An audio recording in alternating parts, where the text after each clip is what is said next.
नमस्कार दोस्तों, मैं आमोद एक बार अपने यूट्यूब चैनल से आप सभी का स्वागत करता हूं। और आज मैं आपसे विस्तृत रूप से चर्चा करने वाला हूं नवोदय विद्यालय समिति से रिलेटेड वैकेंसी। और ये वैकेंसी है मिसलेनियस कैटेगरी के लिए ग्रुप बी टीचर, जो कि पीईटी मेल और फीमेल के बारे में। सब्जेक्ट कोड अगर की बात की जाए तो 20 और 21 के बारे में मैं बात करने जा रहा हूं। और ये वैकेंसी जो है 2019 में आया था। और यहाँ पे टोटल वैकेंसी की बात की जाए तो मेल की जो टोटल वैकेंसी है 167 है और फीमेल की जो वैकेंसी है 121 है। आप बड़ी खुशी की बात है कि आप लोगों का सिलेक्शन इंटरव्यू के लिए हो गया है, तो आप सभी को बहुत बहुत बधाई और शुभकामनाएं। आपको रिटर्न क्वालिफाई करने के लिए तमाम जितने भी कैंडिडेट्स क्वालिफाई किए हैं आप सभी को बहुत बहुत बधाई। अब आपके सामने एक बहुत बड़ी समस्या होगी और वो समस्या होगी इंटरव्यू के प्रिपरेशन को लेकर।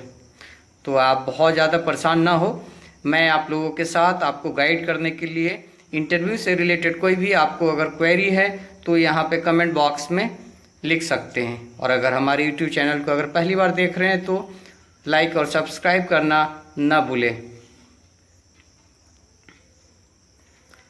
अब हम बात करते हैं कि जो इंटरव्यू का जो वेटेज होता है वो आपका होता है 10% और 90% जो वेटेज होता है वो रिटेन का होता है। तो जो भी आपने रिटेन में आउट ऑफ 135 जितने भी मार्क्स आए हैं उसको आप कैलकुलेट कर लीजिए, क्योंकि उसका वेटेज जो होगा 90%। मीन्स रिटेन का जो वेटेज होगा ज़्यादा होगा compare to the interview. Means 90:10 का वेटेज होगा, 90% रिटेन का और 10% जो होगा इंटरव्यू को। अब हम बात करते हैं कि किस तरह के सवाल आपके पूछे जाते हैं एनवीएस के इंटरव्यू में। जहाँ तक मेरा एक्सपीरियंस है, मैंने भी 2012 में इंटरव्यू दिया था नवोदय विद्यालय समिति का। तो उसमें जो आपके सवाल होते हैं, सबसे पहले होता है आपका परिचय, आपका इंट्रोडक्शन पूछा जाता है। उसके बाद फिर साथ ही साथ आपके इंट्रोडक्शन के साथ साथ आपके कॉन्फिडेंस लेवल, आपकी पर्सनालिटी को वहाँ पर चेक करते हैं। उसके बाद फिर आप आते हैं सब्जेक्ट नॉलेज पे। जो भी आपके सब्जेक्ट नॉलेज है, ज़्यादातर ऐसा देखा गया है कि जो वहाँ पे इंटरव्यूअर या जो भी एक्सपर्ट बैठते हैं वो किसी न किसी गेम से आपसे सवाल पूछ जाते हैं। तो अगर जिस भी गेम से आप एक्सपर्टाइज हैं, स्पेशलाइज है, उस गेम को तो आप कम से कम तैयार कर लीजिए। उसके साथ साथ अदर्स गेम के भी बारे में आप उसके रूल्स रेगुलेशन और उसके मेजरमेंट को पढ़ लीजिए। और साथ ही साथ सब्जेक्ट जो भी आपने बीपीएड में बैचलर डिग्री में आपने पढ़ा है उसको आप ध्यानपूर्वक देख लीजिए। जो इंटरव्यू में होता है, जो सबसे बड़ी चीज़ मतलब होता है या लोग देखते हैं इंटरव्यूअर, वो सबसे बड़ी चीज़ होती है आपकी कॉन्फिडेंस लेवल, आपकी बॉडी लैंग्वेज, आपकी वे ऑफ कम्युनिकेशन, जिसमें कि आप किस तरह से बातें कर रहे हैं। हिंदी और इंग्लिश में अगर आप बातें करते हैं, ये कोई ज़रूरी नहीं है कि हम इंग्लिश में ही इंटरव्यू दें। क्योंकि ऐसा देखा गया है कि बहुत सारे कैंडिडेट्स जो होते हैं काफ़ी नर्वस होते हैं इंग्लिश को लेके। तो बिल्कुल ना नर्वस हो, किसी भी तरह की चिंता ना करें और बिल्कुल बेहिचक, बिल्कुल फुल कॉन्फिडेंस के साथ आप जाइए। जिस भी लैंग्वेज में आप कंफर्टेबल हो, हिंदी या इंग्लिश में, आप इंटरव्यू दीजिए, आपको किसी भी तरह की परेशानी नहीं होगी।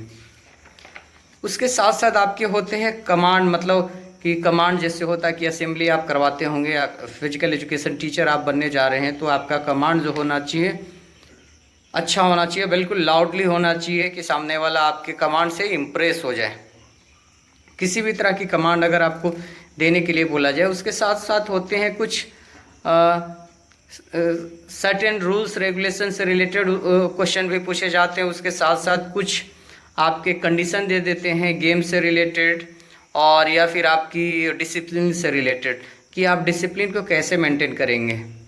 क्योंकि ऐसा देखा जाता है कि जो बिगनर्स रहते हैं उन लोगों से काफ़ी सवाल पूछे जाते हैं कि आप तो बिल्कुल बिगनर्स हैं, आप बच्चों को नहीं जानते हैं और आपके एज और बच्चों की एज में काफ़ी ज़्यादा का फ़र्क नहीं होगा, जो 11, 12 और 10th के बच्चे होंगे। तो वहाँ पे थोड़ी मुश्किल आ जाती है। तो आप उस क्वेश्चन को भी बहुत अच्छे से तैयार करके जाइएगा कभी।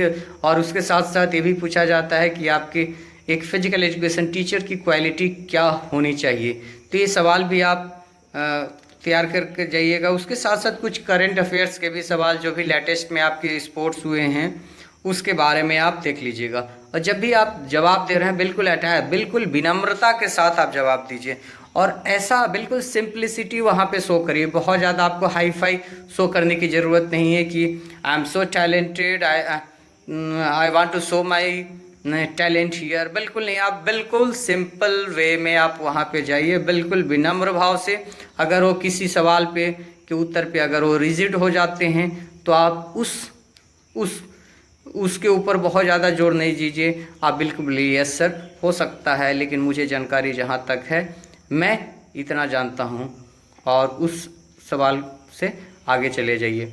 आपके देखा जाता है कि आपके जो इंटरव्यू जो होता है आपके आसपास ही घूमता रहता है, मतलब आपके ऊपर डिपेंड करता है कि जो इंटरव्यूअर है, जो भी एक्सपर्ट है, उनको किस डायरेक्शन में ले जाना है। जो भी आपका स्ट्रॉन्ग पॉइंट है, स्ट्रॉन्ग सब्जेक्ट है जिसमें आप पूरी तरह से बिल्कुल सक्षम है, तो उसी की तरफ आप कोशिश करिए कि उनको उस तरफ ले जाएं, और उसी से वो सवाल पूछेंगे। अगर आप काफ़ी एक्सपीरियंस है, अगर कहीं आप प्राइवेट इंस्टीट्यूट में काम कर रहे हैं या गवर्नमेंट इंस्टीट्यूट में काम कर रहे हैं, तो आपसे वहाँ पे एक्सपीरियंस से रिलेटेड क्वेश्चन पूछे जाएंगे कि आप बच्चों को कैसे हैंडल करते हैं, कैसे डिसिप्लिन मेंटेन करते हैं, ये सारी सवाल पूछे जाते हैं। और कि आप कैसे गेम ऑर्गेनाइज करते हैं, क्योंकि ऑर्गेनाइजेशनल स्किल्स जो होता है नवोदय में बहुत ही ज़रूरत होता है, क्योंकि हमेशा कोई ना कोई गेम होता रहता है। तो आपके ऑर्गेनाइजेशन, आपके विद्यालय में भी आपकी जहाँ पोस्टिंग होगी वहाँ भी आपकी ये सब चीज़ें करना होगा।